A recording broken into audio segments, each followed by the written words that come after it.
पितृदोष और प्रेत दोष संपूर्ण जानकारी जीडी एस्ट्रोलॉजर। सबसे पहली बात, पितृदोष होता क्या है, यह बनता कैसे है, पितृदोष और प्रेत दोष में क्या अंतर होता है। इस वीडियो में हम आपको इन सभी सवालों के उत्तर देंगे, इसलिए वीडियो को अंत तक जरूर देखिए। अगर आपको जानकारी अच्छी लगे तो वीडियो को लाइक करें, कमेंट करें और ऐसी ही महत्वपूर्ण जानकारियों के लिए चैनल जीडी एस्ट्रोलॉजर को सब्सक्राइब जरूर करें। पितृदोष एक ऐसी धारणा है जो हमारे हिंदू धर्म और ज्योतिष शास्त्र में बहुत ही महत्वपूर्ण मानी जाती है। यह दोष हमारे पूर्वजों के अधूरे कर्म, उनके द्वारा किए गए पापों या अनजाने में की गई किसी गलती के कारण बनता है। इसके अलावा यदि वंशज अपने पूर्वजों को सम्मान नहीं देते, उनके श्राद्ध, तर्पण या पिंडदान जैसे कर्म नहीं करते, तब भी पितृदोष उत्पन्न हो सकता है। पितृदोष का असर व्यक्ति के जीवन, परिवार, स्वास्थ्य, करियर, विवाह और संतान सुख तक पर पड़ता है। कई बार यह दोष रिश्तों में खटास, स्वास्थ्य संबंधी समस्याएं या वित्तीय संकट के रूप में सामने आता है। कुछ लोगों को जीवन में बार बार असफलता मिलती है, बिना किसी स्पष्ट कारण के। इसके पीछे भी पितृदोष का प्रभाव हो सकता है। जब हम पितृदोष के कारणों और उसके प्रभावों को समझते हैं, तो यह महसूस होता है कि इसका समाधान आवश्यक है। इसके निवारण के लिए कई धार्मिक उपाय और ज्योतिषीय अनुष्ठान उपलब्ध हैं। पितृदोष को दूर करने के प्रमुख उपायों में शामिल हैं: पूर्वजों की आत्मा की शांति के लिए प्रार्थना करना, श्राद्ध, तर्पण और पिंडदान जैसे कर्म करना, विशेष रूप से पितृपक्ष में इन कर्मों का पालन करना, कुछ विशेष ज्योतिषीय उपाय जैसे कि कुंडली में दोष के अनुसार पंडित द्वारा बताए गए अनुष्ठान। हमें अपने पूर्वजों का सम्मान करना चाहिए और यदि उनके प्रति कोई अपराध हुआ हो तो प्रायश्चित अवश्य करना चाहिए। ऐसा करने से न केवल पितृदोष दूर होता है, बल्कि जीवन में शांति, समृद्धि और संतुलन भी आता है। एक सच्ची घटना। मुझे एक व्यक्ति की कहानी याद है जिन्होंने अपनी कुंडली में पितृदोष के प्रभावों को महसूस किया था।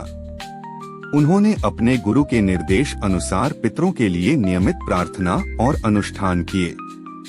कुछ समय बाद उन्होंने अपने जीवन में सकारात्मक परिवर्तन महसूस किए। उनका स्वास्थ्य सुधरा, आर्थिक स्थिति मजबूत हुई और पारिवारिक रिश्तों में मधुरता आई।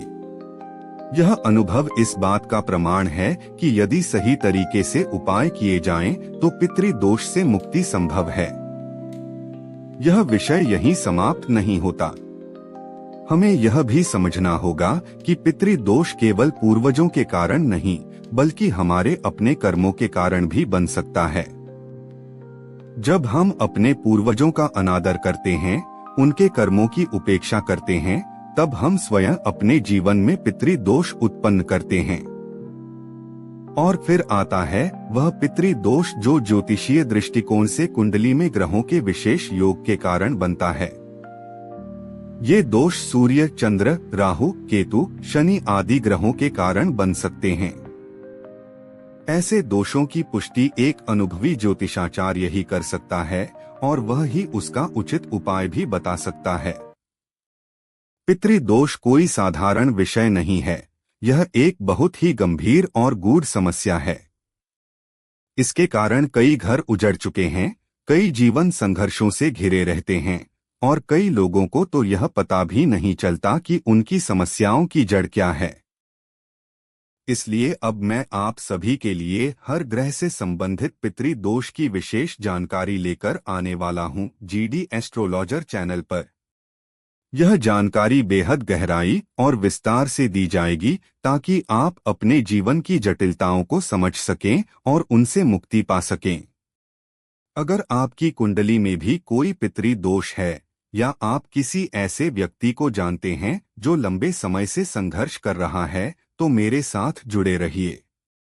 चैनल को सब्सक्राइब कीजिए ताकि अगली बार जब मैं कोई वीडियो अपलोड करूं, वह जानकारी सबसे पहले आप तक पहुंचे और आप उसका लाभ उठा सकें। अगर आपने कभी पितृदोष से मुक्ति पाई हो तो कृपया अपने अनुभव को कमेंट में जरूर साझा करें ताकि और लोगों को भी आशा मिल सके। अंत में यह जानकारी बहुत विस्तृत है और इसे एक ही वीडियो में संपूर्ण रूप से समझाया नहीं जा सकता। इस वीडियो में बस इतनी ही जानकारी दी गई है। अगली वीडियो में हम बात करेंगे कि कौन कौन से ग्रहों के कारण किस प्रकार के पितृदोष बनते हैं और उन्हें कैसे पहचाना और दूर किया जा सकता है। तब तक के लिए नमस्कार और GD